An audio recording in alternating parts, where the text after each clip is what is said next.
if at all a review is to be initiated. We have first to agree on the objectives of the review and on its governance process. I must say that I do not fully understand the importance of IDA voting power for decision making, since decisions are taken by consensus where the IBRD board acts ex officio as IDA board.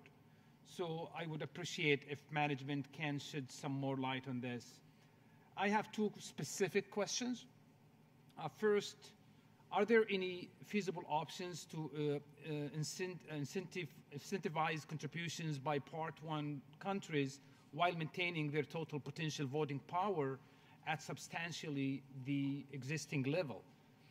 Similarly, are there any feasible options to incentivize contributions from Part 2 countries while protecting the voting power of non-contributing recipient countries?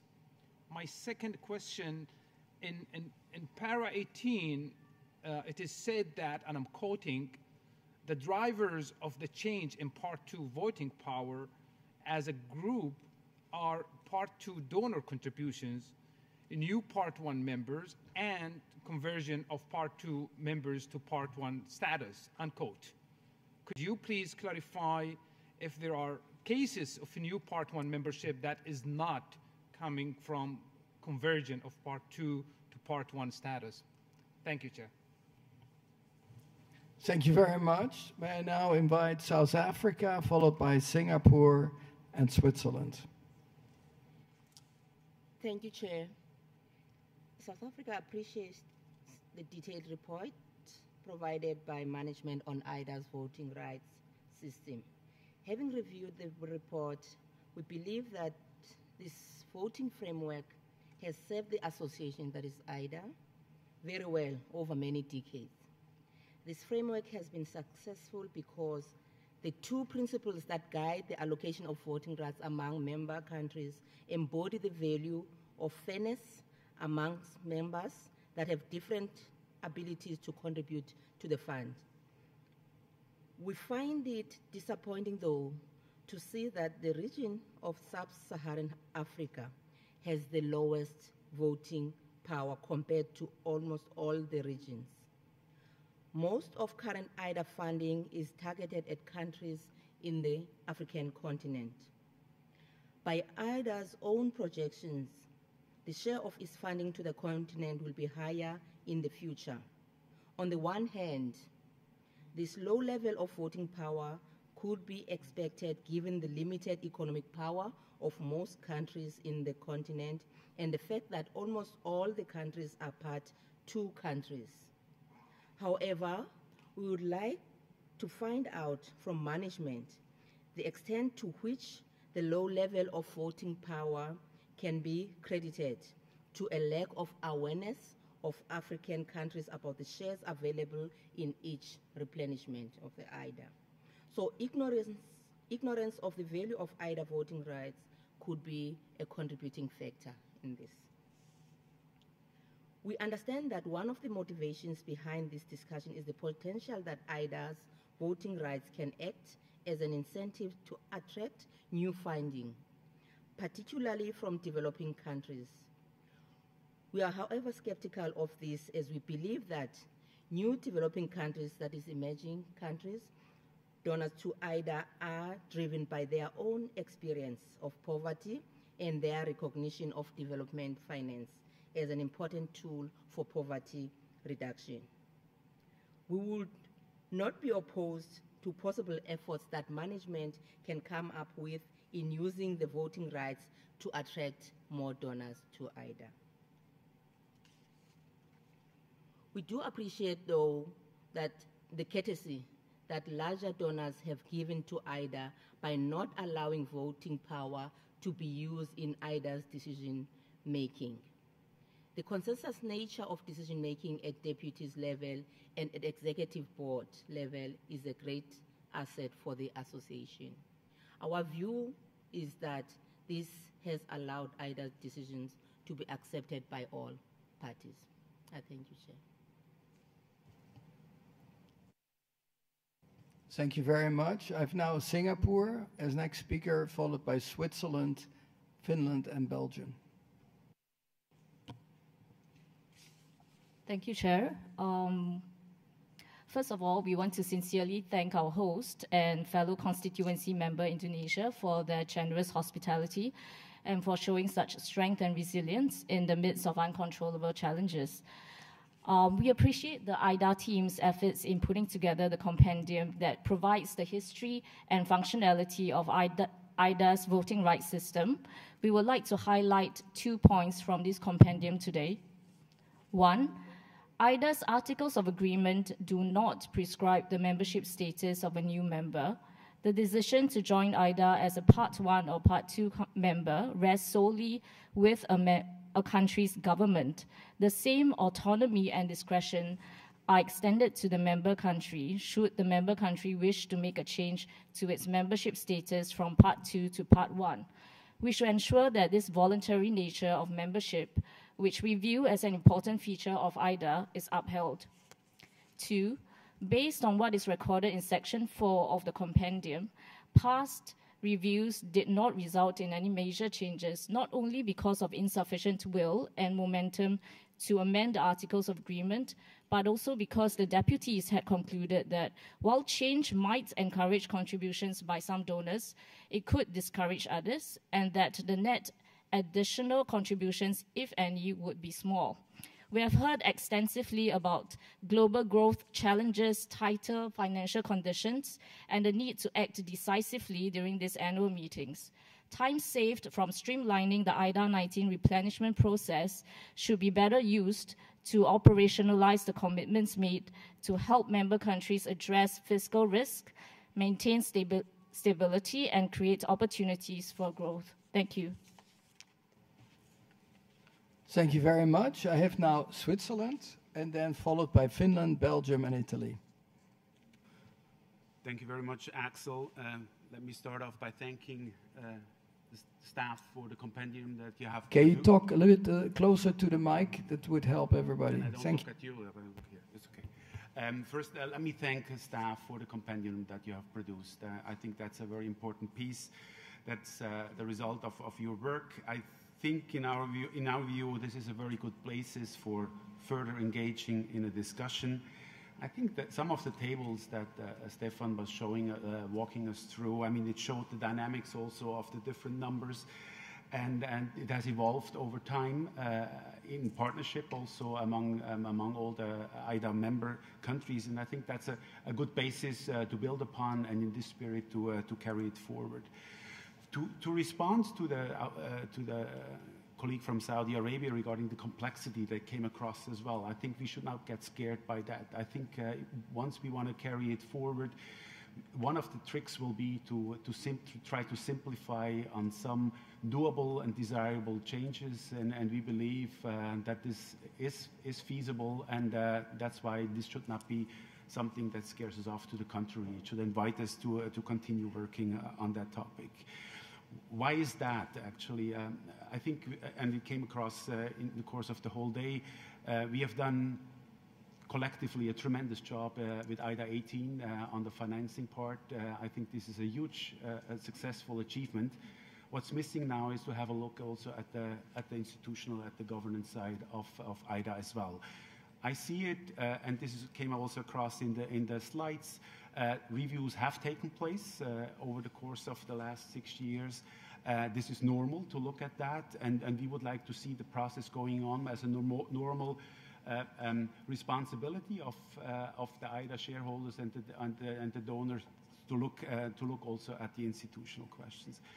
So we believe that, and we would expect that as a next step, we can take it step by step, first of all, but as the next step that we could decide on a process of how to take it forward, discuss the objectives, the guiding principles, also importantly to establish some timeline.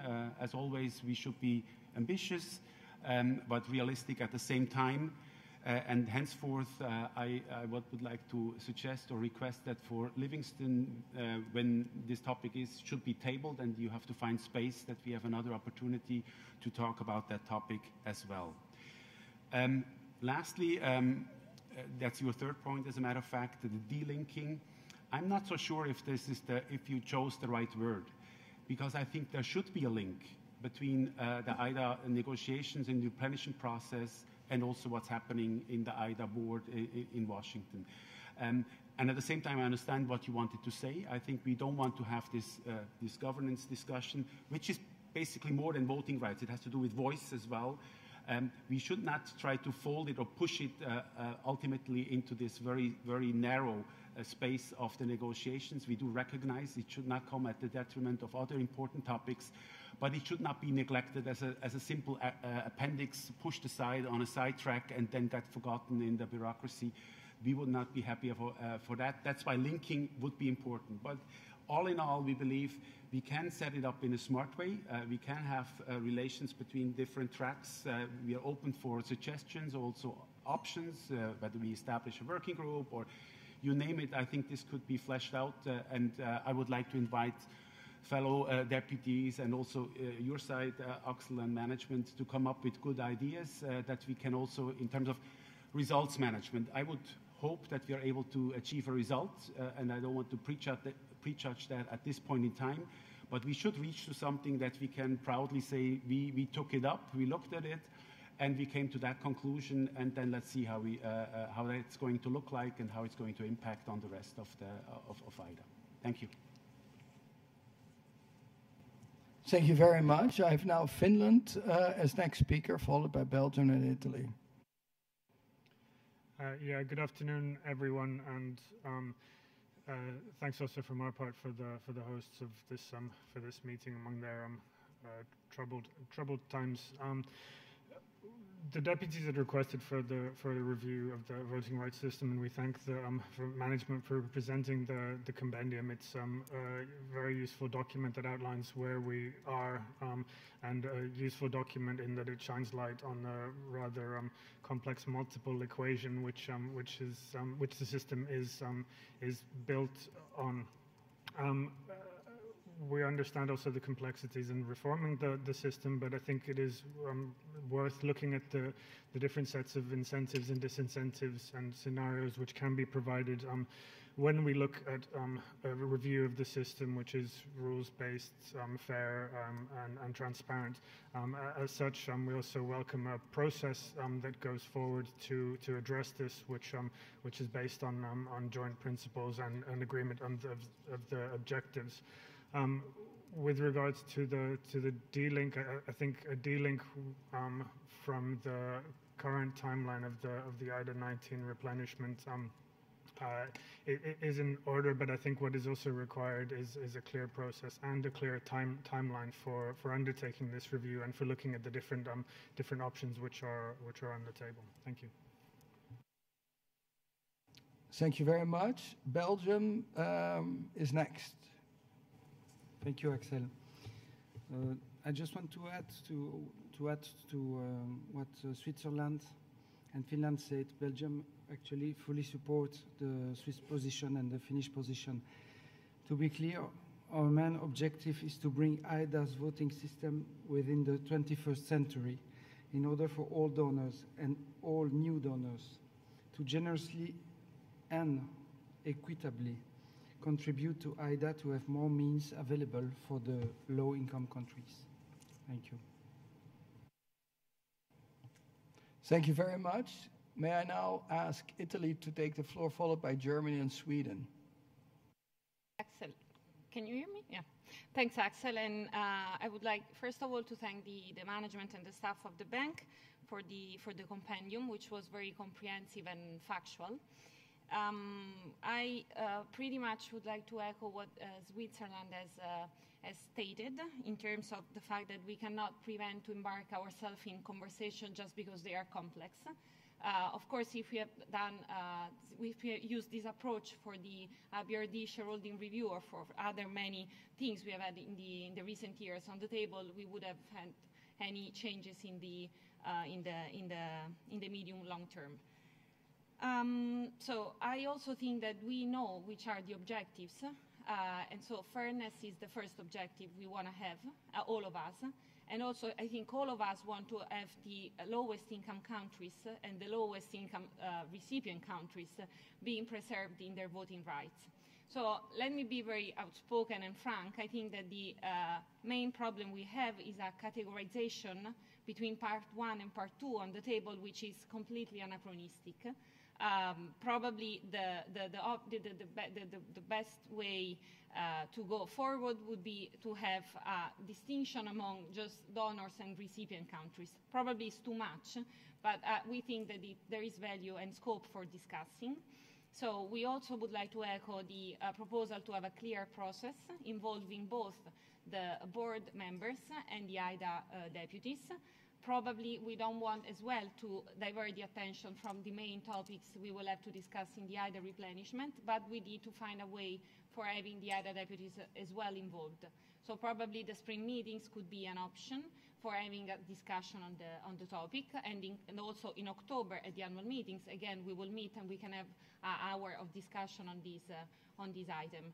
So probably the management, we would like to ask to the management to come up with a proposal being aware of the sensitiveness around the table, including on the process, without being controversial, I mean, in this discussion, but we see value to go forward. And I would also would like to add that the current system does not provide the right incentives. So what we should ask is not how to make the donors paying less or the recipient, or we should really preserve the recipient and ask whether we are doing the best way, I mean, we are doing the best work to attract donors. The more we donate, if we are part 2 countries, the more we donate, the more we pay. So there is no incentive in place to become, as part 2, real big donors in IDA. So that's just like, I would say, food for thought. Thank you. Thank you very much. May I now ask Germany to take the floor? Yes, thank you, Axel.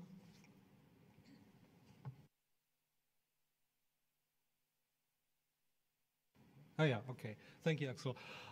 Germany welcomes the opportunity to discuss the review of the IDA voting system.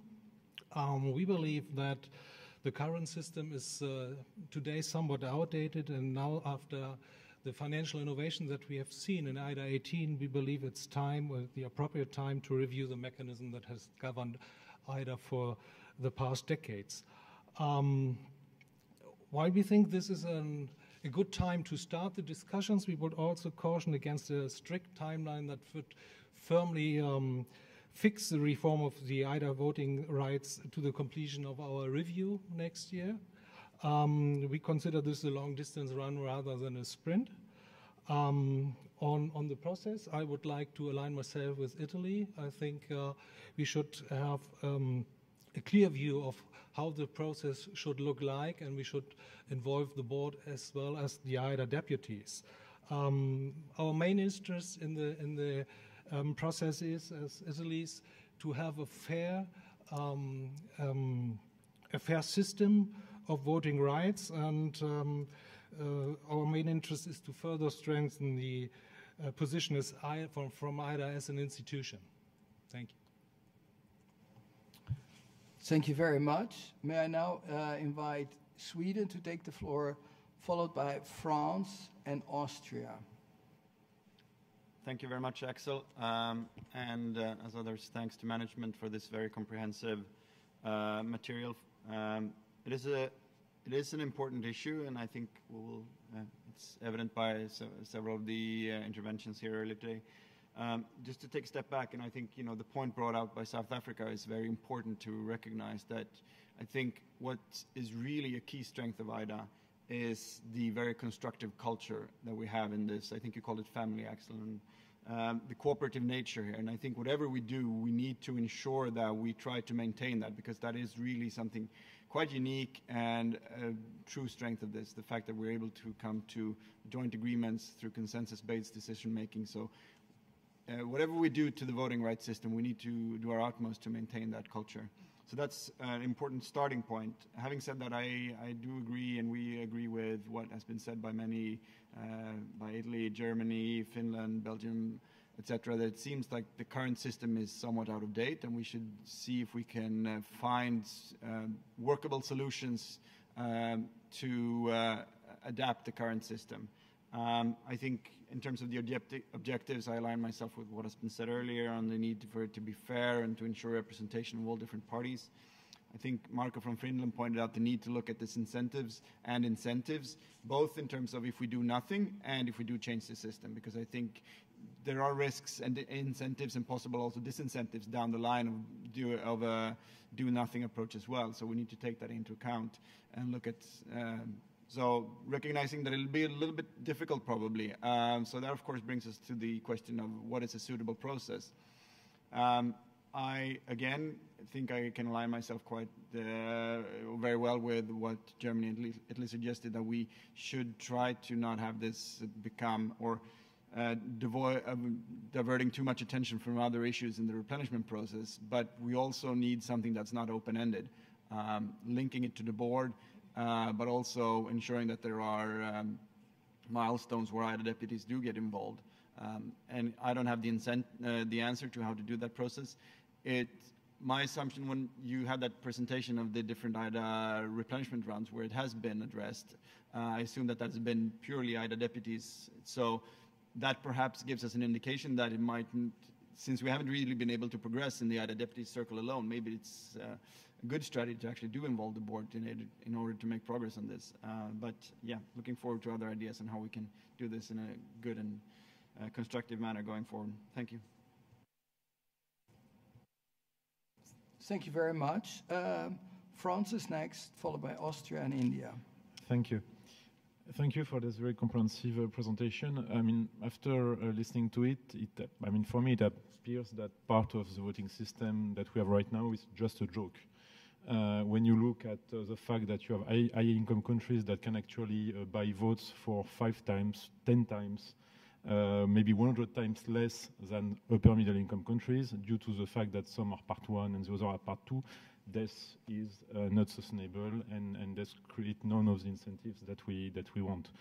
I mean, we need to have a sustainable multilateral system, so where we can take into account the capacity to contribute, the development status, but something which is based on a very, very old system and delivers incentives that at the end of the day would mean that there would be an interest for the ones that are not in the good category to develop their own system, to contribute to trust funds or to develop or to prefer bilateral aid. That would not be useful. So I don't think it's an urgent matter, but we have a system that is not sustainable over the long term, and we need at some point to deal with it. What to do? I think that, I mean, I share what I have heard so far, South Africa, Italy, Sweden, Germany, Finland. I mean, the principles are clear. I mean, we should keep the cooperative spirit. We should protect representation of the beneficiaries, and we should have a system where there are the right incentives to contribute.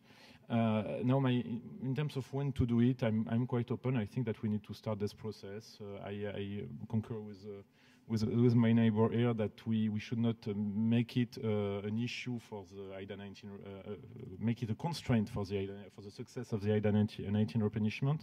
But it's better to start the discussion earlier rather than too late. I think that the principle of this discussion should be the same as the quota reform in the IMF, as the World Bank voice reform, which is that we need to make our system closer to the new economic realities so that it can become sustainable.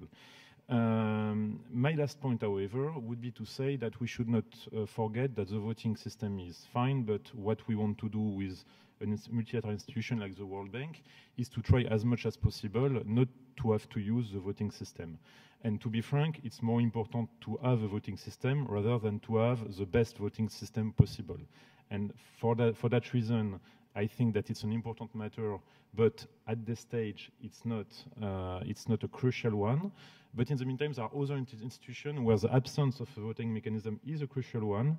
And for those of you that are involved or who have colleagues involved with the Green Climate Fund, I must say that next week we'll have this discussion on this thing, where we need to make sure that we have a voting system in this institution, even if it's not the best one, but one which can make it possible by having a system to actually develop the incentives to work on a consensus based. Thank you very much.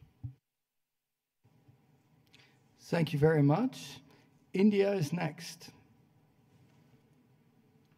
Thank you. Let me begin by thanking Indonesia for making excellent arrangements for the entire event, and despite the difficulties that they have been facing. Let me also thank the management for the comprehensive compendium and Stephen for the presentation that he has made. India is in a unique position. We have been the biggest, I will say, one of the biggest beneficiaries of IDA. And now for last 2 replenishment cycles, we have been donors. So we understand concerns and the anxiety in voting rights reform from both sides as donors as well as the beneficiaries. But I think main issue has to be that we have to maximize resources for IDA. I think while we can agree about the timing and other aspects, for us, most important thing is that IDA resources have to be maximized. And in that respect, linking is not advisable, linking with IDA 19. While the processes can go on, can start immediately, but at the same time, looking at the objective that IDA 19 has to be successful, we have to maximize resources, linking is not advisable. On the objective part, as I said, looking at the basic principle and basic strength of IDA, that is, the client voice is equally important.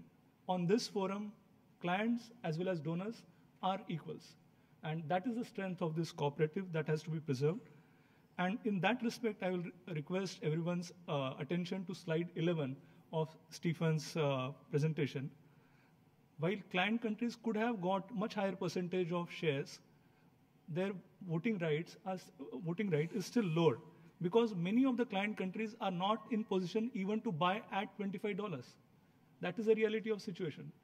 If you look at slide 11, that is very, very clear that even at $25, they are not able to buy, and their voting rights are lower at the end of it. So there is a difference between potential voting right and actual voting right of part 2.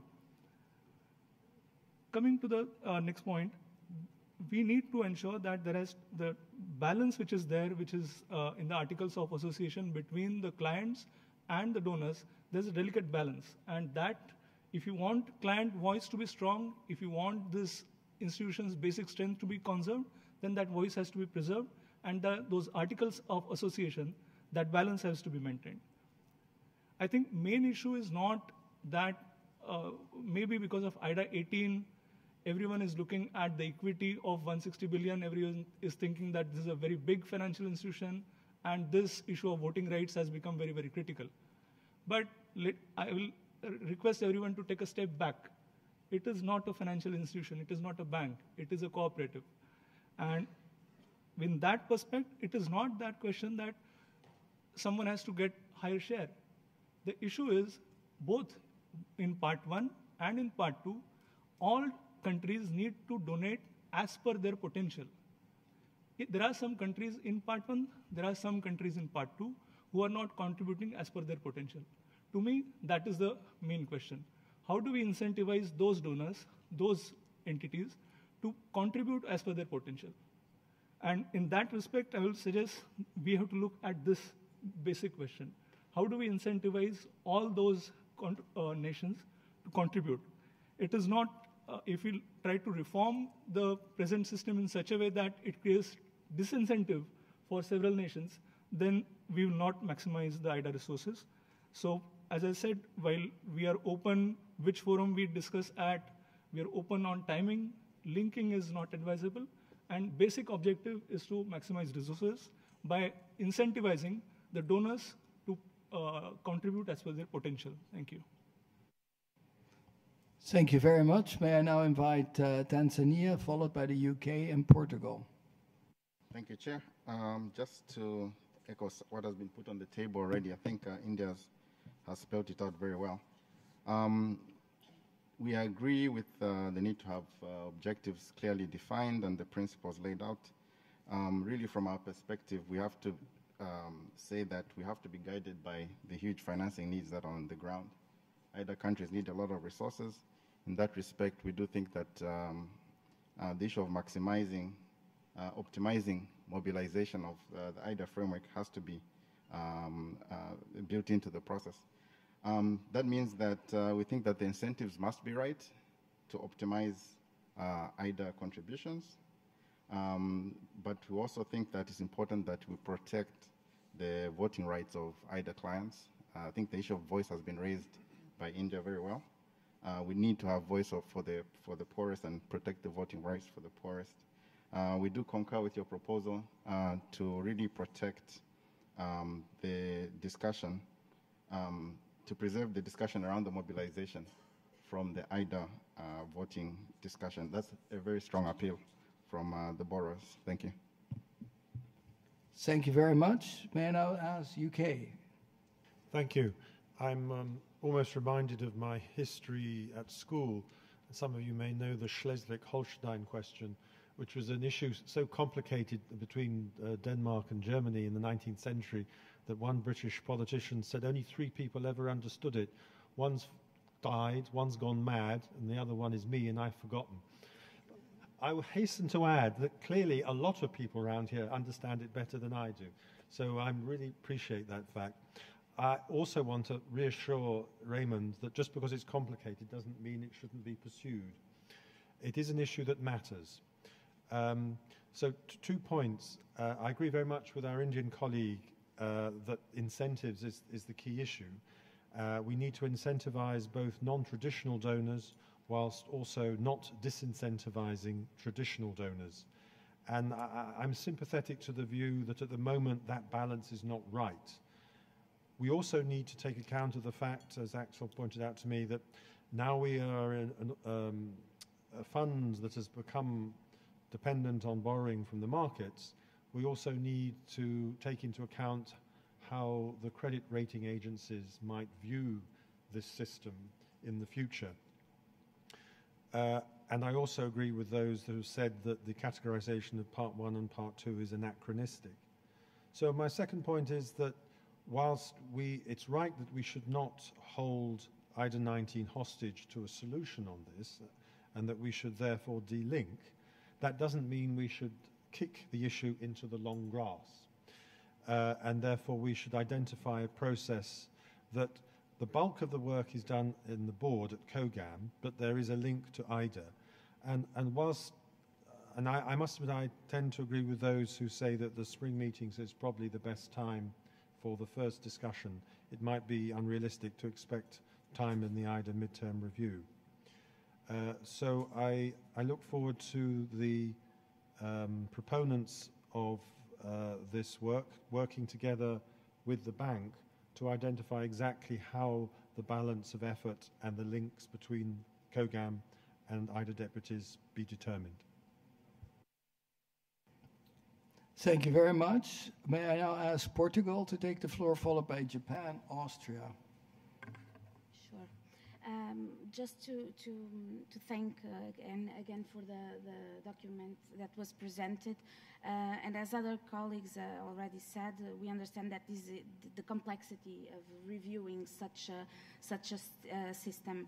Still, we would like to echo the arguments that were expressed by several countries in what concerns the need to do it, to bring the current system of voting rights and align it with the formula that was agreed within EBRD.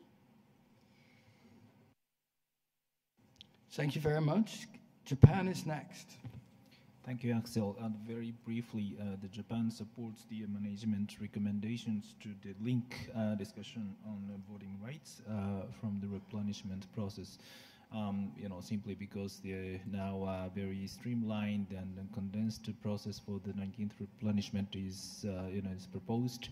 So we may, I'm afraid, the donors could not have enough time to digest the technical matters and then, to extend the full, consideration discussion over this very important issue of the voting rights, which defines the IDA's governance structure. So, and then as many the colleagues here pointed. We may need to structure the format of the discussion, and for instance, between the discussion among the donors versus or together with the using the COGAM the forum. So lots of things to discuss. So may not fit well into the 19th replenishment process. Thank you. Thank you very much. Austria is next, then followed by Norway and New Zealand. Thank you.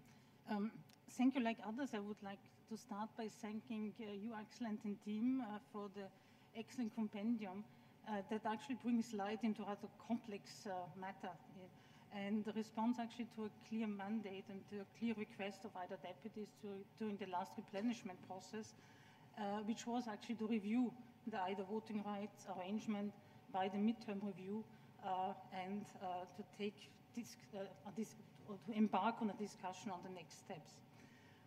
We would like actually to associate also ourselves to those voices that see either as a club or a cooperative, basically, that should respond to the best way and to incentivize all donors to maximize efforts to contribute to it. On the other hand, I think we saw the numbers, and it seems pretty clear that the classification of Part 1 and Part 2 and the associated costs of it to acquire some voting rights date back to either 3 and the 70s, and that the reality since then probably changed, and that we should actually have an open eye on these changes and to review this method of graduating basically from Part 2 to Part 1. I think the table that you showed with the dots and the changes since the 70s gives just eye-opening that this system is a little bit from the old ages of outdated and needs to be reviewed. Like others, we think that some guiding principles should guide this review, and some guiding principles that we all should discuss and should agree on could be that fairness to all donors should of course, all donors should be treated in a fair way. The transparency should be one of the principles. There should be clear rules actually how you graduated and what are the targets or the baseline when you graduate from Part 2 to Part 1. And of course, it should be an incentive for all donors to maximize contribution and to be part of the next replenishment process. Ideally also that this discussion takes place among the IDA deputies, but also at the board level, as we see that this cannot be delinked completely from one another. But when it comes to the issue of linking and delinking, we should certainly not have too much of this discussion within the IDA negotiation process. There are more important issues that have to be addressed, and we should rather review a sort of timeline, and it should be something that is seen as a negotiation aside, actually, the IDA 19 process. Some of us suggested a working group maybe on it. I think that could be possibly a way forward. But one of the next steps certainly should be or could be that IDA management comes up with some good ideas and some proposals that we could review in Livingston. Thank you. Thank you. Thank you very much. I've now Norway, followed by New Zealand and the United States. Thank you, Axel. Although we take decisions by consensus in IDA, we think there is merit in revisiting this issue and agreeing on a sequence and timeline of next steps. We note that 9 previous exercises have not resulted in significant change. So I think the 10th time around we should perhaps consider doing things differently. In any event, we would prefer, if not delinking, then separating the issue from the replenishment process.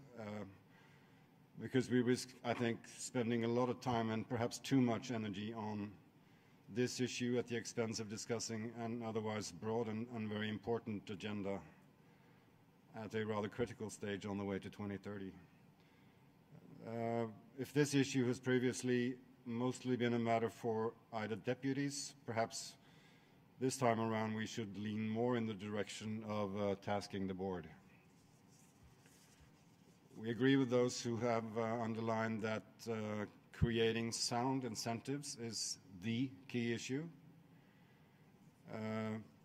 The separation between Part 1 and Part 2 countries, I think, is becoming more and more confusing and outdated. So I think we sympathize with a simpler separation between donors and recipients, as mentioned by Italy very early in this discussion. Thank you. Thank you very much. New Zealand is next. Thank you, Mr. Chair. We'd just like to record our support, particularly for the Swiss and the German suggestions. We think it's time to have a more inclusive system, to have a more simpler system, and as the United Kingdom pointed out, we also have to have an eye on our new financial model, the hybrid model, and how well our governance, the details of our governance structure reflect issues like what the credit rating agencies will think. So I think there's good reason to undertake the review. I support the various suggestions that have been made about board involvement. The board has amply demonstrated its ability to deal with complex issues with the capital packages. Now that the capital packages are pretty well set to bed, it might be time to give the board some renewed work to focus on. Also, I feel that from a donor's perspective, to target a November deadline for starting the process off is too much of a hard ask. The midterm review is only a few weeks away, and so if the board can sort of contemplate some of the issues and put something together for donors to look at in 2019, I think that would be a more measured way forward. Thank you. Thank you very much. The United States is next, followed by Korea and Spain. Thank you, Chair. So we certainly support taking a look at this issue, but I think we agree with those who are arguing that it would make most sense to de-link it from our IDA discussions. We have a lot to cover there, and we've got less time to do it in than we have in the past, so let's concentrate our energies in those discussions on those issues.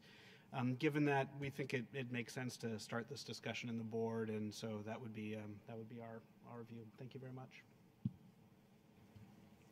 Thank you very much. May I now invite Korea to take the floor? Thank you, Axel. I appreciate the management team's effort for this very comprehensive and knowledgeable report. Reading this report is, for me, like a mix of history and mathematics textbook. I can feel how much importance many countries put on this voting right issue, having heard the comments by countries. But like Saudi Arabia, I actually can't fully understand why this issue is so important in terms of decision making of IDA, because IDA issues are decided by the executive board members according to the IBRD shares or on consensus basis. Second, I would like to echo the comments by Singapore colleague. First, I also think we need to keep the voluntary nature of country classification, because each countries are in its specific political and economic situations, and maybe conversion of classification have a bigger meaning and impact for each countries. Secondly, I think it's important to make the system to give incentive to new and more additional contributions to IDA. However, even though the current system is not ideal and the best, it might be an optimal system, because if there is some change or reform of a current system, it may give incentive to some countries, but disincentive to some other countries. Thank you.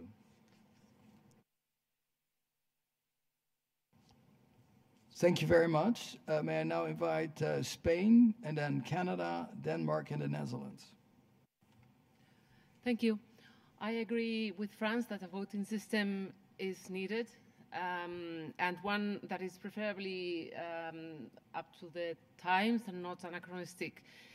Talking from the experience of a country who decided to pass from a part 2 to part 1 situation, I think that what is missing today is the political bonus of taking this decision, and which at the time Spain decided to pass from one side to the other.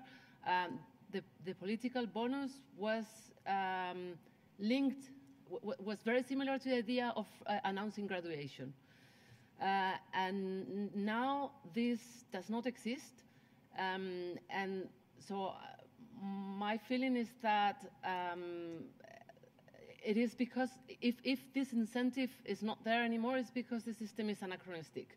And therefore, I sympathize with the idea of eliminating the difference between part 1 and part 2, or at least making coming up with very objective measures to establish where countries have to be. With regards to the process, I agree that this can probably be seen, studied at the board with a lot of interest, but I think that that we should also see it in IDA deputies. Not making IDA 19 hostage to this issue, but having in mind a time horizon to agree on a method. Thank you. Thank you very much. Canada is next. Thank you. First of all, I think that it's important to recognize that the entire structure may no longer be appropriate, as many of our colleagues around the table have already said. So Canada certainly does believe that there's merit in addressing this, and also that there's merit in doing so in a timely way. Second of all, we agree that it's important to have the right structure in place to incentivize new contributions while preserving the essential principles of fairness, client voice, and then maximizing resources, as our colleague from India said. Our preference would be to not have it linked to the IDA 19 process, and instead to have the discussion largely happening at the board, but agree with colleagues who have said that it's important that IDA deputies are consulted at key milestones and that we're kept informed. Lastly, we would support having something brought to IDA deputies at the spring meetings in terms of presenting to us what the plan is for process, objectives, and timeline. I think I would flag here that it may be worth considering whether there could be two types of timelines associated with this, whether there were any shorter term decisions that could perhaps be considered in a shorter time frame, more restricted to perhaps how countries move or how contributions are made between part 1 and part 2, and then understand that the longer term discussion about whether it's the right structure, whether the system needs to be taken apart and rebuilt, could perhaps take a little bit longer. And I think that either way, it would be helpful if management could bring an update to us in Zambia on what the plan is to get to the spring meetings in terms of what would be brought to us. Thank you. Thank you very much. May I now invite Denmark and then followed by the Netherlands. Yes, thank you. We welcome a review of the IDA voting rights and agree that a review should not constrain IDA 19 negotiations. We think that a new system would have to reflect the partnership between IDA recipient countries and IDA donors, and we strongly welcome and stress the importance of new donors. Thank you. Thank you very much. The Netherlands is next, followed by the Russian Federation. Thank you very much, and I think this is a really good discussion that we're having here. I also sense a lot of commonality on the way ahead. Now there's rocket science, and then there's the sort of the next level of complexity, and that's IDA voting rights. But I also agree with Switzerland and others who said, don't let the complexity or the seeming complexity scare us or even fool us. Because in essence, the issue is not that complex. I think Italy, UK, France and others have said the key to addressing this issue is to fix the anachronistic Part 1, Part 2 classification. But let me also provide some context. IDA has come a long way. And as Stefan also said, it's now a major development institution. And we can be proud of the innovations of IDA and the volume of IDA. And we have built this great partnership together. We made improvements in IDA governance arrangements, as we just also heard. For instance, we made IDA more inclusive and representative, with more borrower representatives at the table. However, this is the one area where IDA is lagging behind, where IDA is still stuck in the 1970s, and that is on the issue of IDA voting rights, or IDA voice, if you will. So now we should move on with modernizing IDA voice, because this is the missing piece. And the voting rights compendium issued by management is a very valuable first step in understanding the issue. As the compendium clearly shows, and Stefan has also spoken to it, the existing IDA voice arrangement is overly complex, it is antique, and in some respects also unfair, in that it is lacking the right incentives to invest in IDA. That's a big issue for the Netherlands as a traditional, strong investor in IDA. So the Part 1, Part 2 classification no longer reflects the initial distinction between those two groups that it was intended for at its inception, more than almost 50 years ago. So we need to do what is good for IDA, what is good for mobilizing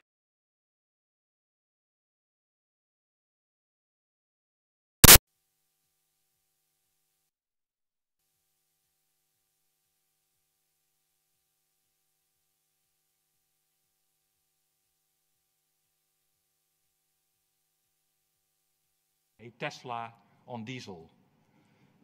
So therefore, we very much support Switzerland in calling for this and getting this time-bound review started on IDA voice. Not open-ended, but time-bound. We should also reflect some more on the issue of linking or delinking. I do think IDA deputies should be involved in this. This does not exclude that COGAM is also involved. We should look at the modalities. I'm sure we can find a way. It's not open-ended. At the same time, we don't want to hold IDA 19 replenishment hostage to this. This is not a deal breaker, but we should move ahead, not in an open-ended way, but in an ambitious and time-bound way.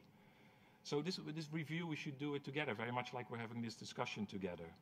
And therefore, I also support Switzerland. Let's discuss this further in Zambia. We very much support Switzerland's invitation to all here, IDA deputies as well as management, to come up with suggestions and ideas on these two issues, namely the process or roadmap for a time-bound review, and secondly, the guiding principles for IDA voice. And then the input received by management before we head to Zambia could serve as a very good basis together with the compendium that we already have, to continue this discussion and decide on the way forward. And we will also submit, as the Netherlands, our ideas on these issues. Thank you. Thank you very much. I have now the Russian Federation as next speaker, followed by China. Russia. Thank you, Chair. Since I'm speaking the first time, I would like to join others in thanking the government of Indonesia for hosting this excellent meetings. I think we've all had some sun, so that's been great. On the topic that we're discussing right now, I would just like to flag that Russia is ready to look at reviewing the current voting rights system. Clearly, we do need to involve the board of directors. I don't think we can avoid that. IDA deputies should be informed, but I think the board clearly would be a venue for the discussion. We would welcome to have a timeline by the spring meetings of 2019. Thank you. Thank you very much. China is next. Thank you, Axel. And in my personal view, voting right is very complicated issue for IDA, because from the history of IDA, it seems like it's always IDA deputies want to do something or try to do something, but it always ends without any result to make any change. So I would like to say, because I noted the IDA team provide us with newspaper with name of compendium, so which means like it's just the information for us to consider. It's not something for us to make any decision. So I would like to seek you advice and clarification on who gonna to make a decision on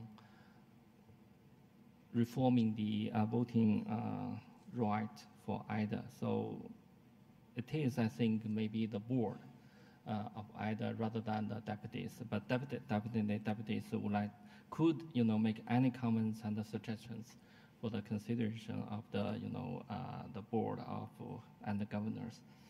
So the second, so this in this regard, I would like to echo the point raised by our Singapore and Korea colleagues that we have to be professional and be clear on the legal issues related to IDA voting rights.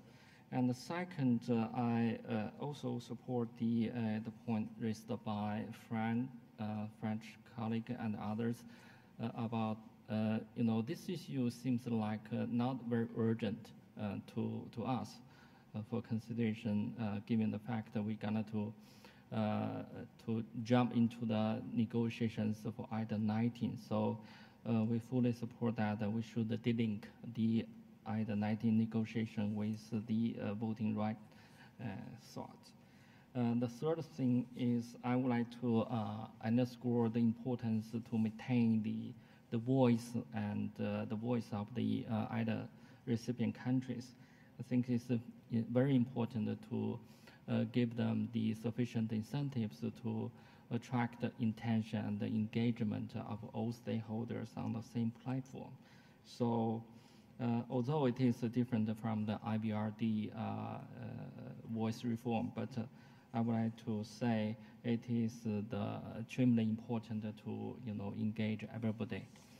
And the last one is we definitely would like to continue to seek the support, technical support from the IDA team, because although I spent 2 nights reading the paper about the formula, so I still very confused about how to calculate the voting rights for IDA for Part 2 countries. For Part 1, very clear, but for Part 2, it's very, very complicated. So, but we will be very open and we'll continue to discuss on this issue with all of our colleagues around the table. Thank you. Thank you very much. Are there any other interventions or questions, remarks? If not, let me start maybe with that question from China about the decision making, because that may be important. And let me just say, I'm not a lawyer, but the way I think the way this is organized. So in the replenishments, the deputies decide on the volume of the replenishment and now also on the policy commitments. And when we negotiate that, the deputies, in a way, recommend to the board that what they negotiated is adopted. So from a formal point of view, they don't legally decide, but they make a recommendation, and therefore when we have the deputies' report, which includes voting, right, it is then considered by the board, and as you will note that throughout the IDA process, the board has never changed the deputies' report. After the board decides, it transmits that decision to the governors.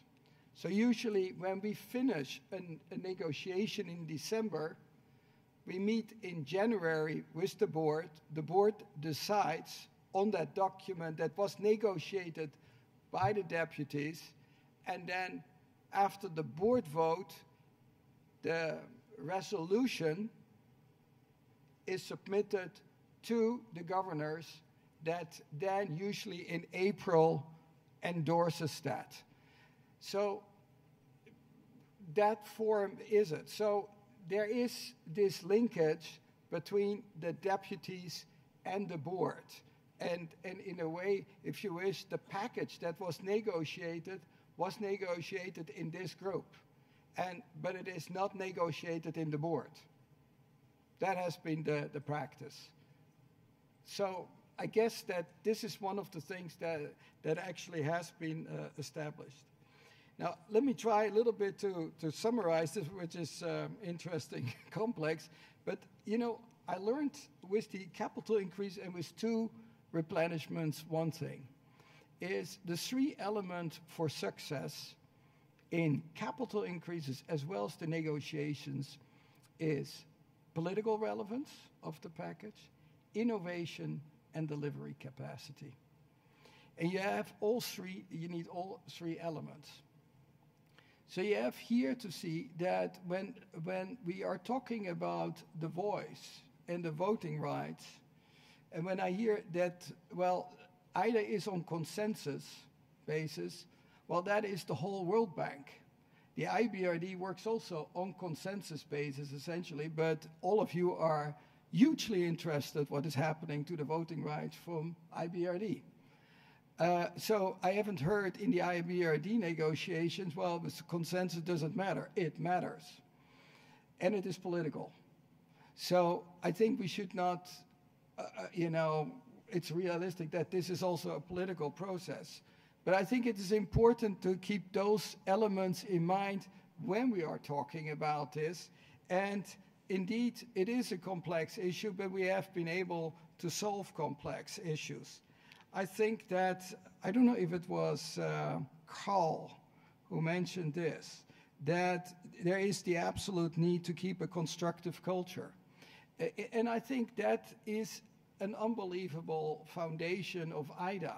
Whatever people say sometimes in differences, my experience in this group has always been that at the end the focus was on the poorest countries, and we got good resolutions. So if that is an organizing principle, I think that commitment has always been there. But we have also to see that if we are looking how IDA has evolved, in the 1960s, in the 1970s, in the 1980s, there was never, ever a borrower representative. It was an exclusive club of donors. And then the process started with participation of borrower representatives. First, fairly passive, almost only as an observer. Then we went to 6, and now to 14. So if you wish, this is some sort of a democratization process, I would almost call it, and an inclusive process to bring actually voice in this. Has that been written in the articles? Absolutely not. Has not been, but we have been learning, and I would refer that to the political relevance of the IDA, is that you need to make sure that they are a critical part of the success of IDA, and if we don't include the beneficiaries, we are missing a big part of it. And therefore, I think IDA 18 was a big change to the better, if you wish, with a larger, and I think the co-chair is another step. So I think we need to see that dynamically, and I think what we can say from today is on the diagnostic that there is a sense that the system may not be, may need to be updated, and some feel that it is outdated, and we need to address that. I think that New Zealand mentioned that how we need to think about it is that it is basically updating towards a more inclusive and simpler system. Simply, what can you do, and look at this. It may help us, and I would like to ask you also, because some of you said, well, we need to know what the objectives of this whole review is. If all of you also could think about it, what could be that objective, and what could be the organizing principles?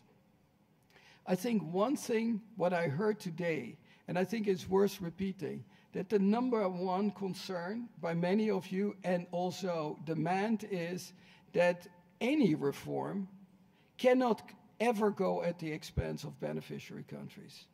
The beneficiary countries have to have a central place in this, and I think there is the interest to protect, if not enhance, the voice of the beneficiary countries. So that then spills over into the negotiations for IDA 19. You cannot have something that could hurt the beneficiary countries also. And therefore, whether you would call the link, or I think Björk, I think maybe is the better, separate the discussion about the voice from the IDA replenish process is basically to preserve the interest that there is always the working capital for the beneficiary countries, and therefore that we need to ensure that we can finalize the negotiations of IDA 19 by December. The other thing we all need to think is about the incentives, however we reform that. I think Austria will say, well, don't discriminate donors, but also incentivize new donors. There were a couple of those things we may need to take that on board and think about this. UK said something very important, is that while we are looking at the guiding principles, we need always to keep in mind that IDA 18 changed the financial model. Our credit rating, our AAA rating, half is explained by what we call the business model. The business model is you.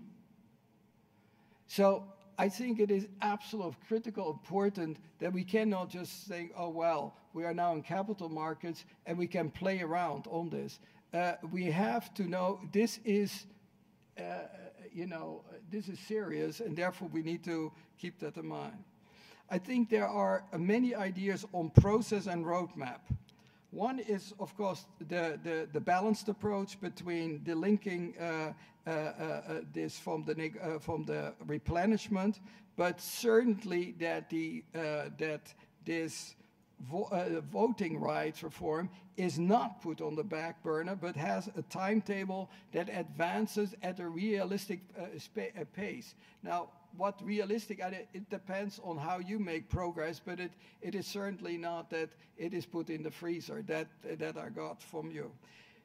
The location of the consultations is an important one. I don't have the answer. But in the past, this was negotiated or discussed by the IDA deputies, and many of you say now it's on the board.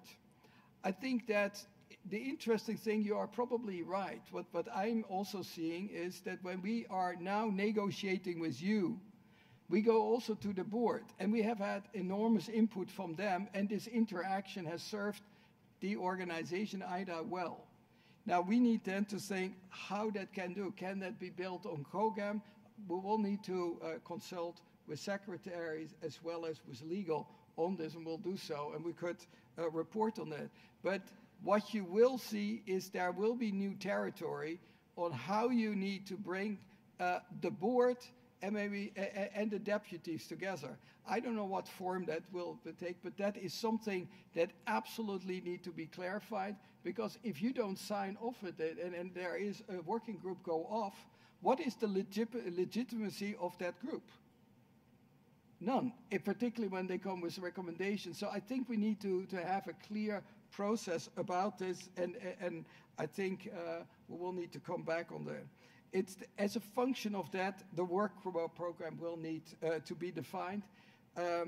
I cannot say what it ultimately is, but you hear clearly it is about the incentives, it is about the formula, it is about the classification. There are many things that would need to be determined by that a group of deputies or COGAM or whatever mix that is, that will need to be defined.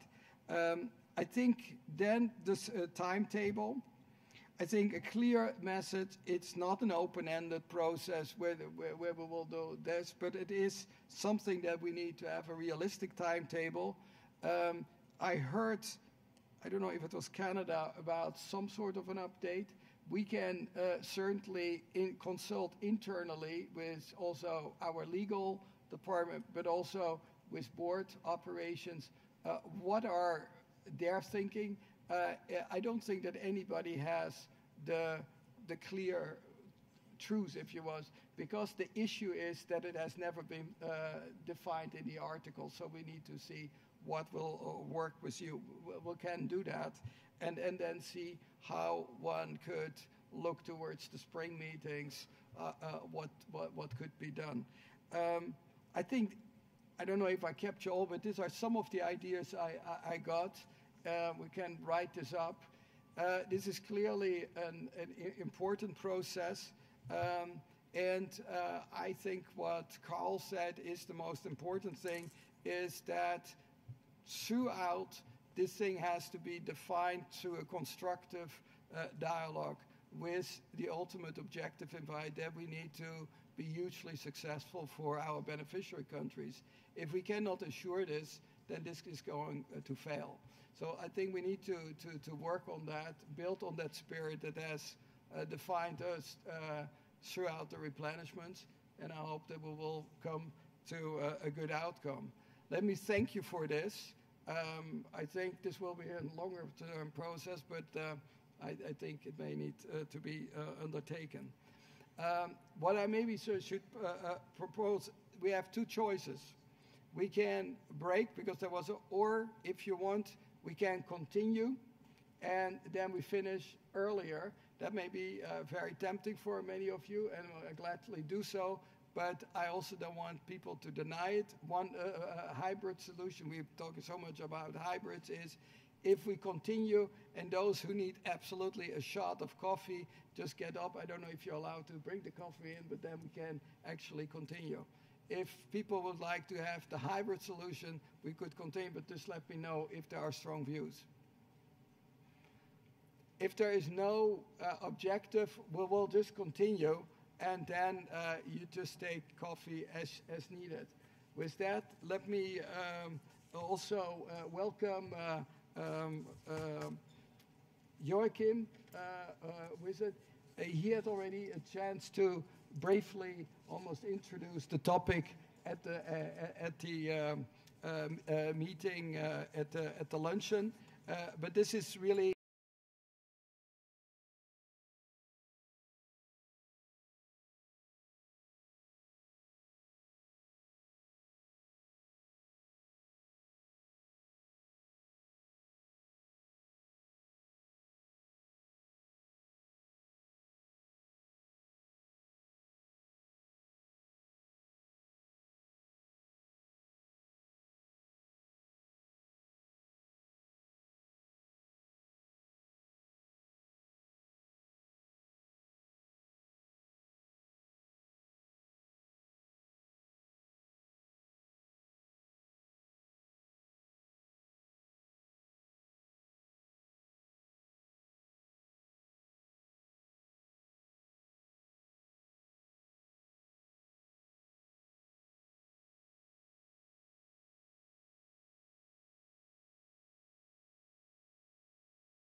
have to be careful on this. Two is for Prabowo, one is for Jokowi.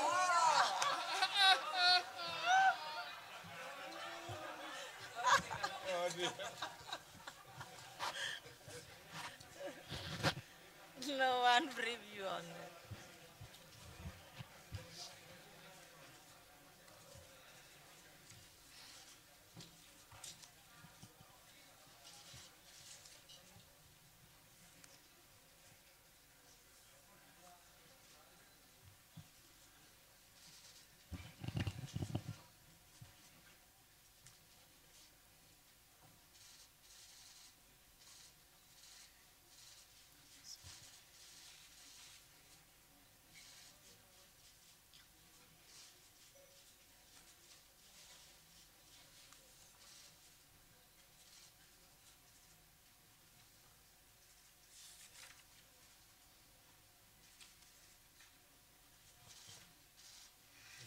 Parliament starts. I know it does, but I think he's getting ready.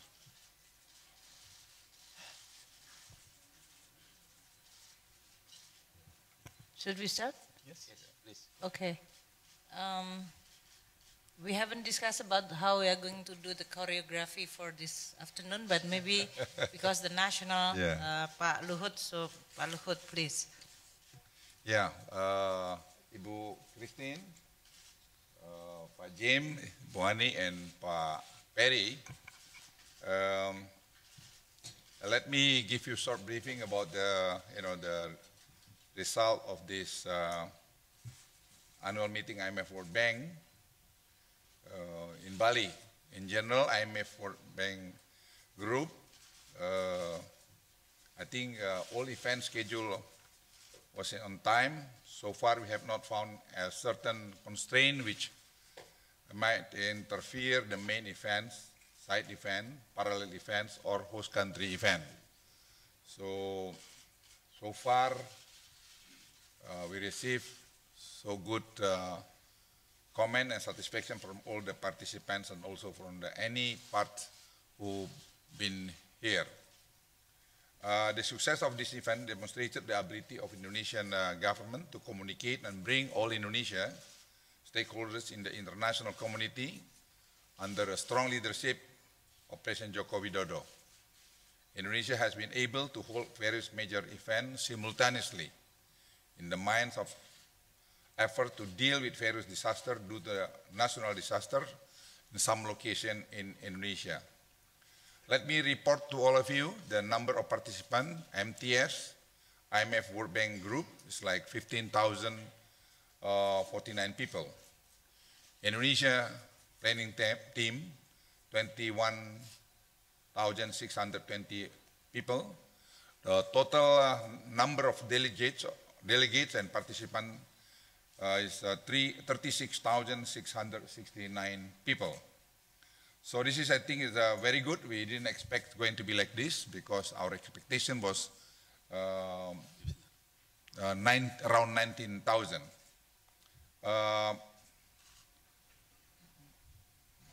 The rest, I think, we are so far so happy with this, and let Ibu Christine Lagarde, Pak Jim, and Ibu Ani, and Governor Perry to add on my comment on this. So the rest is very good, and I'm glad that Pak Jim Kim and Ibu Christine Lagarde experienced to ride with the Indonesian taxi during their stay here. Because the Mercedes-Benz E200 basically is a cab that we just changed the color a little bit so then it look like an expensive car. Thank you very much.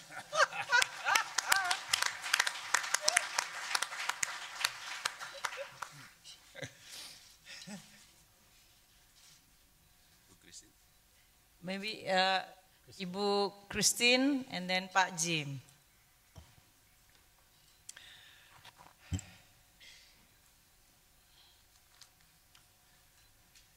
So good afternoon to all of you.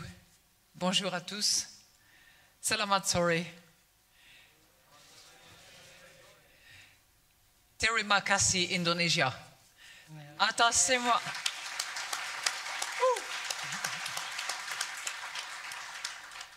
Atas semua. Thank you, kiri Indonesia, bela anda. for all your hard efforts. That's close. Very good. Okay, I tried. Tried really hard. Now, just for the sake of avoiding any doubt, I say Indonesia, yes. Yeah.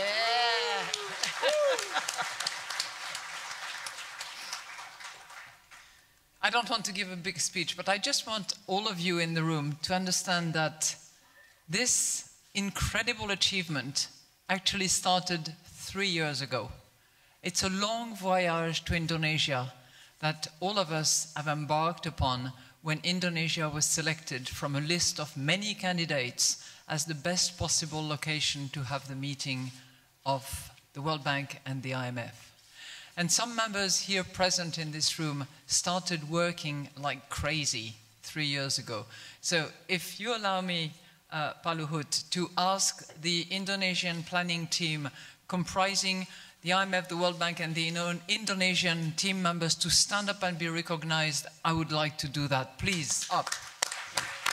Yvonne, John Hai, come on. Yvonne. Come on, come on, come on, come on. Woo. Woo. Thank you.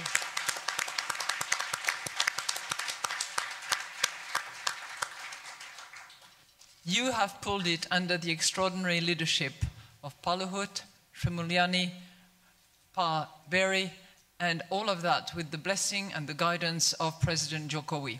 You know, when you finish an event like that, it reminds me, I was telling Pak Luhut, it reminds me of your wedding ceremony. You prepare for a long, long, long, long time, and then it goes through so smoothly, and you make all these friends, and you see all the acquaintances and family members, and then it's over, and you want to do it again. So that's how I feel at this point. We would like to do it again, but we're just a little bit tired at this point. So, unbelievable memories will survive for all of us. For me, it was the visit to Lombok on Monday morning with all of you. It was the planting of corals on Sunday as a testament to the future of these beautiful islands and their treasures. It was the incredible presentation by President Jokowi, who just amazed the entire world by creativity, invention, conviction, and a sense for the future of Indonesia in a multilateral setting where we look for the common good in every action that we take. And it was every day's smile, which for me expressed so much and so well the spirit of Indonesia, the spirit of giving, of hosting, of generosity. And I really want to thank you from the bottom of my heart for that. The IMF is a friend of Indonesia. We're here to stand by you when it's tough, when it's good. And I would like to say simply, IMF adalah tenan Indonesia. IMF is a friend of Indonesia.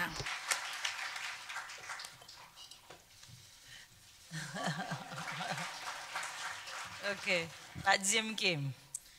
Thank you so much, Sri Mulyani. And I just want to repeat, there was another incident recently, but for all my friends in Indonesia, Selamat siang. Selamat siang. I would like to deliver my deepest condolences for the loss of lives and the damages in Sulawesi, Lombok. All of us at the World Bank Group, we are ready to support the government and the people of Indonesia. Now, what we've learned is that the people of Indonesia are both extremely resilient and extremely compassionate. And we at the World Bank Group are very happy to be able to meet that compassion by announcing that we will be able to respond to the government's request for up to $1 billion to supplement rehabilitation and reconstruction efforts and to bolster long-term resilience in Sulawesi and Lombok. Now, Thank you. I want to be very specific about what we've seen here. I was not able to go to Palu, but the CEO of the World Bank, Kristalina Georgieva, went with the Secretary General to Palu. And of course, they were devastated by the destruction. But what they both said was that they were extremely impressed with the response. Now, you know, the Secretary General and Kristalina, in her previous role in charge of the European Union's recovery and response efforts, the humanitarian efforts, don't say that lightly. They were extremely impressed with the response. There was tremendous loss of life, but Indonesia is in the circle of fire. These events happen. We experience when we are here. So for a country to be able to maintain such a strong response to disaster and run a meeting like this is truly remarkable. We were so impressed with everything that happened from the first greetings in the morning to the evening. And I want to thank Luhut Minister Srimulyani and also Governor Perry for doing things that really we are left speechless because they were so well done in the midst of tragedy. Thank you. Now, the themes in the meeting for us were disruptive technology and, of course, human capital. And we feel that doing this meeting in Indonesia was extremely fitting. Indonesia has made an extraordinary commitment to building human capital. And in July, when I visited Lombok and visited a program, I have never seen such a well-organized. The Human Development Worker Program, I think, is going to revolutionize Indonesia's ability to reduce childhood stunting and improve the lives of the young people. But I have to say that there's no better reminder of why we gathered here than the speech that President Jokowi delivered at the plenary. No one doubted his warning that winter is coming, that challenges can turn into crises if we don't face them together. The strongest tool that we have to combat those challenges is the kind of solidarity that is embedded in multilateralism. Game of Thrones mirrors a time before multilateralism, a time before nation states, when most of the world was extremely poor, and families with great wealth battled each other for power. The global prosperity of the decades since World War II has, to a significant degree, been built through the support of the multilateral system. Today, perhaps the greatest challenge we face together is a lack of solidarity among people of different nation states, of cultures and religions, but also a lack of solidarity with the poorest. This week, Indonesia has provided all of us with an inspiring vision of a renewed commitment to multilateralism, solidarity among all women and men, and a determination to ensure that no one, not even the poorest, is left behind. On behalf of the entire World Bank Group, let me say again to all of our friends here in Indonesia and abroad, terima kasih, terima kasih, terima kasih. Thank you. Thank you, Pak Jim, Ibu Christine. We can imagine that both of you only in Indonesia for 1 week and you can speak Bahasa very fluently. So I think if you stay here for 1 month, spending all your salary here, I think you are going to be very, very fluent in Bahasa. Let me first also use this opportunity to thanks for all stakeholders that has contributed to this successful 2018 annual meeting IMF World Bank. Really, all stakeholders. I cannot name it one by one, but they are all very, very important. From the day that all the participants arrive in the airport, immigration, liaison officers, volunteer, the police, security from TNI, military, and everybody. It's just amazing. All feedback that we receive from all participants, minister, governor, participant, they are all, no one give us any even small complaint about this event. So it's very successful. Amazing, amazing.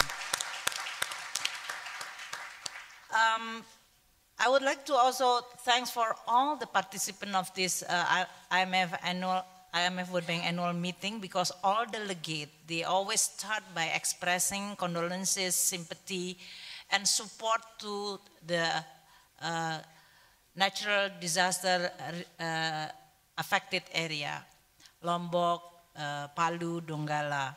So these are all boosting our even motivation more to do the right thing, to rebuild the people as well as the livelihood and the economy, both in Lombok as well as in Palu and Donggala. We use this, all the expression of sympathy and support as our response, which is already recognized by Christine and Jim and others, that been led by President Jokowi, Vice President Kala in a very effective way. We will continue those spirit until we are going to be able to restore and rebuild. Jim mentioned about President Jokowi opening speech, which in my 12 years attending annual meeting of the IMF World Bank, I don't know how long Christine attended, but I actually attended IMF World Bank annual meeting since 2004 or 2005, 13 years. Never any pidato or speech by a host country, which is very simple, very focused, very relevant, and it's so, what you call it, out of the box, and I think wow effect. Wow. It's really wow effect, amazing. And everybody asking, who's actually writing the speech? Is it you, Sri Mulyani? No, I don't have this kind of imagination. So it must be President Jokowi himself. So that is, but it is actually a very good speech that is giving the sense of strong coordination, strong collaboration, and the spirit of new multilateralism. Amazingly, without coordinated, it is actually the issue that we discussed in the past 1 week. So I don't know, but that is really something which provides us with reminder that this is going to be an issue which is continue relevant for the whole world. So that is a very, very amazing pidato which is being seen and has been written by everybody. That pidato which is mentioned about winter is coming is exactly warning all of us. There is a race in the global economy that we have all need to address and face. And if we are addressing with a spirit of coordination and collaboration, I think we can have a better result. I'm glad that during this 1 week meeting, we discussed a lot of development issue which is relevant not only for Indonesia, but also for the world. For many Indonesia, this is very important. We discussed about disaster risk management and financing. We talk about human capital. We talk about digital technology and Bali fintech's principle. We talk about green financing. We talk about the Sharia-based sukuk financing. We talk about climate change. And we talk about the risks that we need to be very vigilant. I think these are all the issues which is very relevant for Indonesia especially, but also for the world. I want to use this opportunity to thank Pak Luhut personally. Pak Luhut, 2 years without sleeping, preparing this one. He's really like leading all the team from both national as well as this in Bali and mobilizing all the institution. Remarkable dedication and amazing spirit for the general will never fade away. So Pak Luhut is always. And I would like to express thanks for Pak Peri and all Bank Indonesia team who work closely with us from the Ministry of Finance. I want to express also, Pak Peri, please convey to your former, Pak Agus, which is also part of this process is under his leadership, a remarkable relationship and cooperation that we are doing together between Ministry of Finance and Bank Indonesia. A great team, a great chemistry, and we really actually have a lot of fun of preparing this one under a lot of pressure. This will make the fiscal policy and monetary policy is getting more and more better coordinated. Thank you. I want to use this opportunity to thank for the whole organizer, PCO, LO, local government, ministries, other ministries, TNI, Polri in this case, as well as people of Bali and governor, the current governor and the previous governors of Bali. They are all so wonderful. And also all the support which is given to all of us.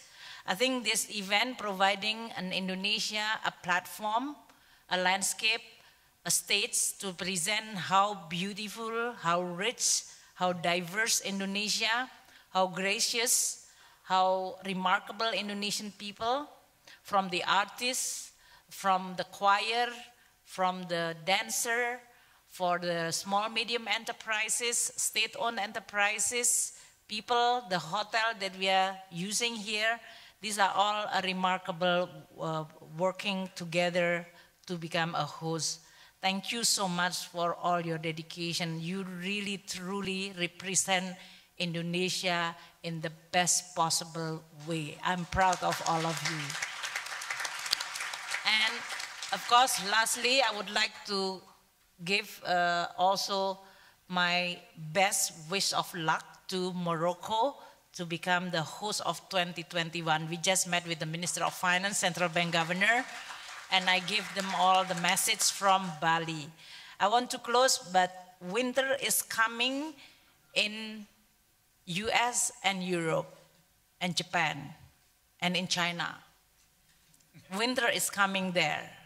We want to give you and provide you the warmth and the love, the affection, and the strong spirit of cooperation coming from Bali so that it will warmth and create you a comfortable protection during your winter time over there. So good luck on your winter time. Please, please, please maintain the spirit of love, affection, and the whole spirit of coordination from Bali, long lasting until we can survive the winter. Thank you so much.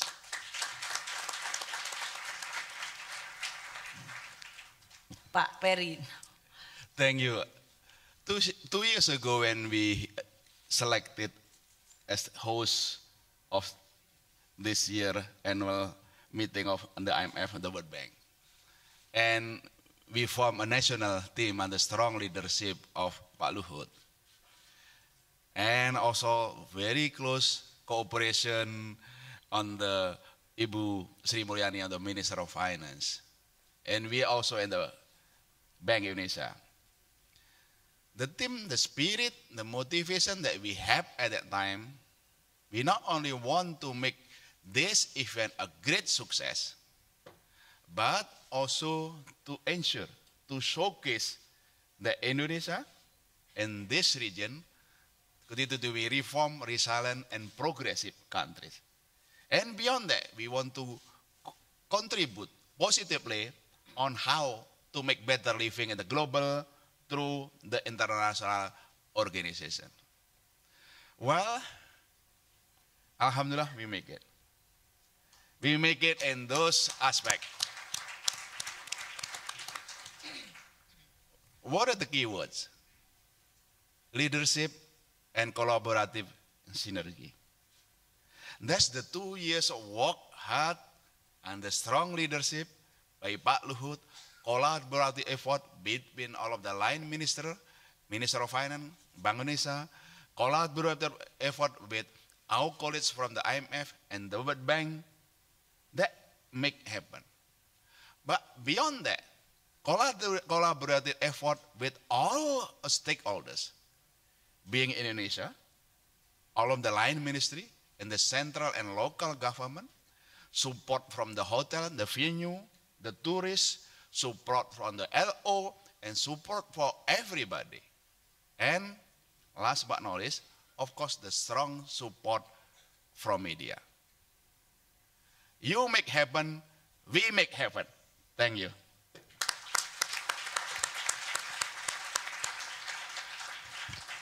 Okay, let us open for any question from the floor, if there is any, or if you want to express congratulations, that's also fine. No? We are not Q&A. Okay, thank you so much.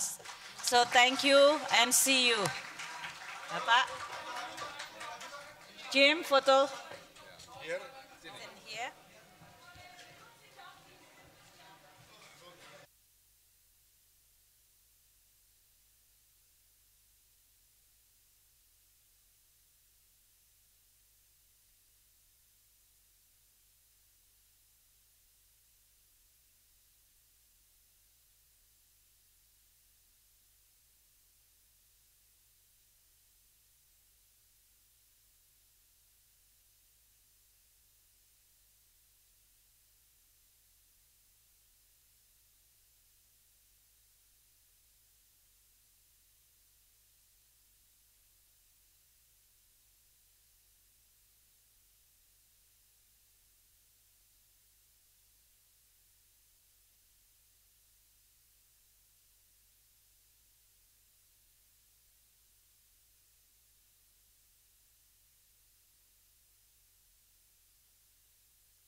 back and forth all the time, and the entire Indonesian team led by Luis. All of you. Bravo.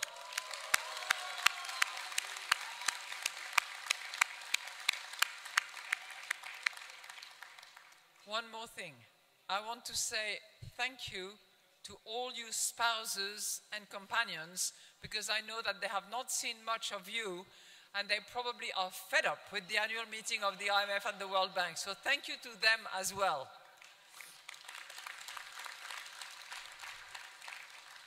Now, because it's no speech and just thank you, it's easy. So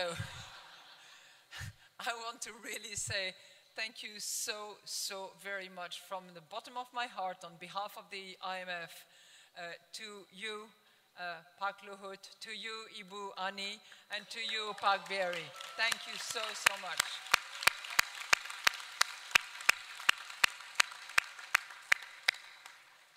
From Lombok to Bali, from Sulawesi to Jakarta, the spirit of Indonesia has been with us, carried by you, and this generosity, those smiles, the resilience that you've demonstrated have carried us throughout this exercise. I can tell you there are many faces that I can see here that have helped me now and again, that have helped all of us now and again. You can be drivers, you can be security, you can be chef, you can be cook, you can be assistant, you can be economist, you can be anything. You have done an extraordinary job, and I am super, super proud of you. Thank you.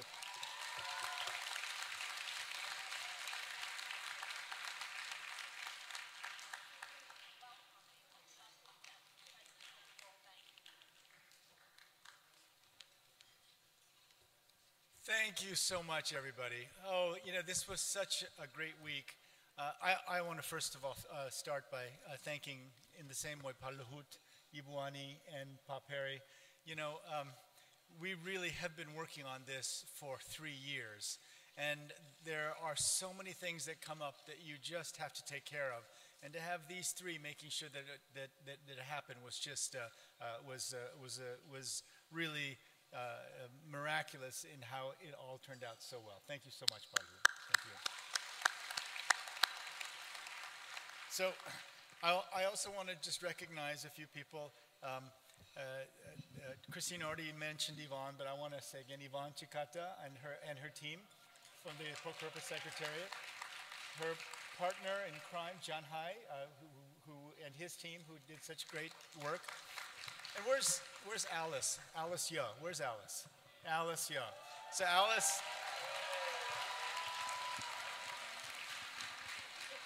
you know, we had to put Alice through the great hardship of visiting Bali about 15 times, but she made everything work, and we're very, very grateful. Victoria Kwakwa and her team from East Asia and the Pacific, Rodrigo Chavez, our country director, and the communications team led by Sheila. Where's Sheila? Sheila Redzepi, and the whole team. Thank you. I just want to say one thing. You know, out there in the rest of the world, there are a lot of places, a lot of countries, a lot of people who are looking inward, who are rejecting those who come from other places, with other ideas. And what we showed the world here today is that Indonesia can lead us with warmth, with compassion, with acceptance.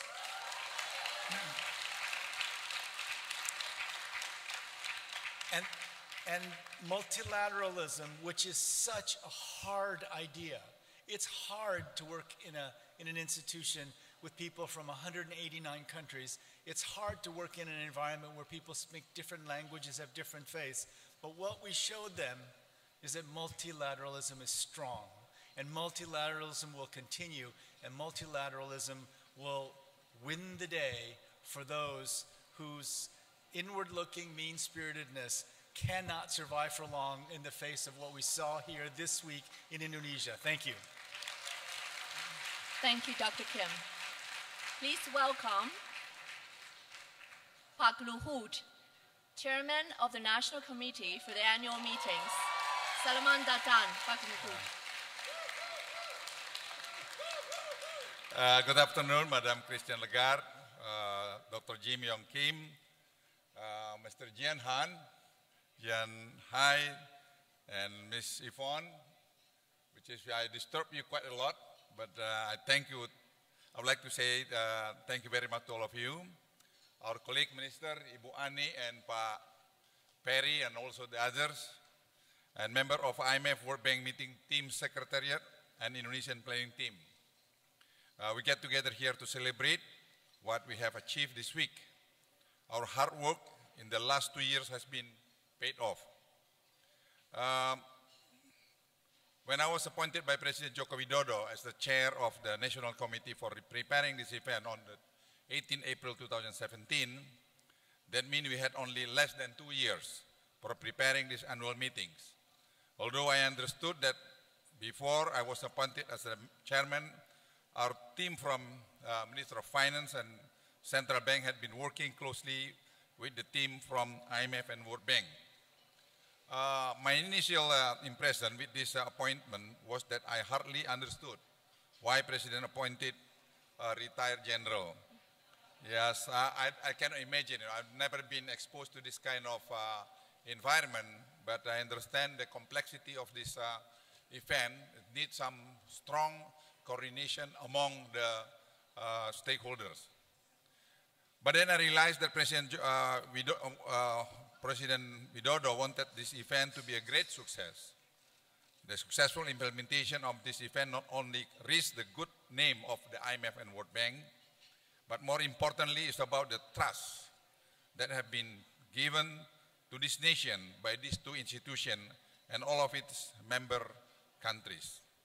Given the importance of this event, so many aspects of the preparation should be taken care of very seriously, from security, transportation, from hotel, venues, everything. I cannot name it from one detailed thing that we have to work together in order to do so, because it's not easy to manage this one. I would like to thank you to Chief Police, General Petrus Closa, and also the Governor, also the Territorial Command and Intelligence Apparatus, everything. And also Kepala Desa, they've been working together to make sure this event going smoothly. I learned how important was the meeting by seeing people who are attending this meeting. They are people who can determine the direction of the world economic policy, the policy that make it is possible for the benefit of economy growth and share more evenly and give opportunity for all people to participate in economic activities. As a chair of National Committee, I really appreciate all the support and collaborative works that we have been going through in the last 2.5 years. To Pak Kim and also to Ibu Lagarde, again, I would like to express my thanks and appreciation to your support. I would like especially thank Mr. Jian Hian Lai, who accompanied me to go to Palu and to see what happened in Palu, and then he can report to Madame Lagarde what we are doing over there. I understand you face so many challenges working with our team. Last but not least, allow me, Ibu Christine Lagarde and Pa Jim, to express my gratitude, my appreciation also to the young people of Indonesia who has been working very hard as a liaison during this event. Around 500 of you, are you here now? So, you have to be proud to be Indonesian today. Let me repeat, you have to be proud to be Indonesian today. I'm as a senior in the government right now. I would like to tell you something. You have to be proud to your country. You see everybody proud to see your country. Then this is very important for you. You learn a lot about Indonesia, not from us. You learn from many countries, many high-ranking official, minister, central bank governor. You discuss, you talk to them. You know right now how important the role of Indonesia. You've been also joined the speech of the president. You see the quality of this government today. I promise you, we're going the best of the best to serve our country. So you are the future leader of this country. Let me see, you are the future of this country. You have to copy, to follow the step of the good people in this government. You see here you have Ibu Sri Mulyani, you have a Governor Perry. That's a model. That's a role model that you have to do. This is very important. You have learn Ibu Christine Lagarde. You have also Pak Jim Kim. That's the model for Indonesia. Be proud to be Indonesia and good luck. God bless all of us today. Thank you.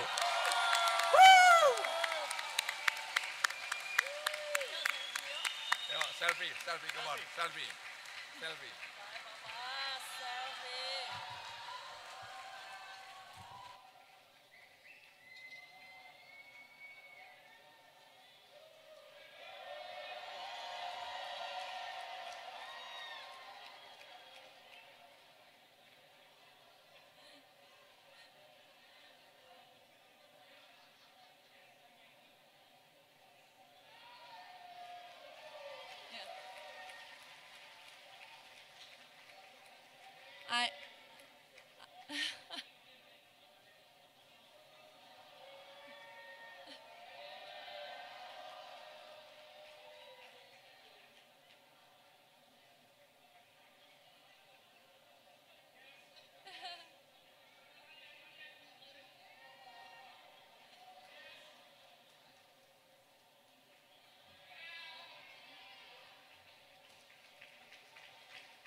Now we call for a group photo, but we already have one. That would be the most popular one on social media just now.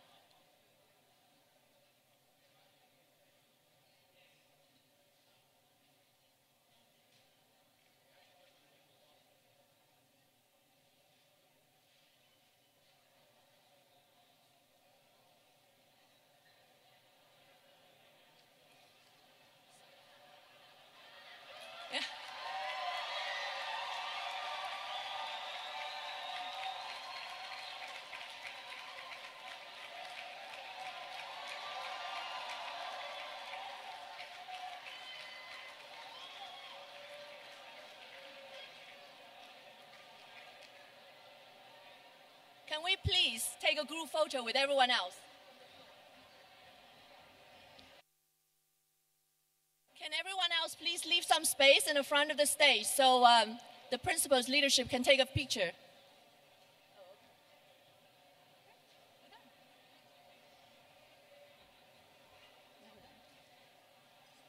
Thank you very much. Now we'll proceed to our reception.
Panitia Kementerian Keuangan dan Panitia Nasional harap berkumpul. Foto dengan Ibu Menteri. Panitia Kementerian Keuangan. Panitia Kementerian Keuangan yang di luar, mohon bisa masuk.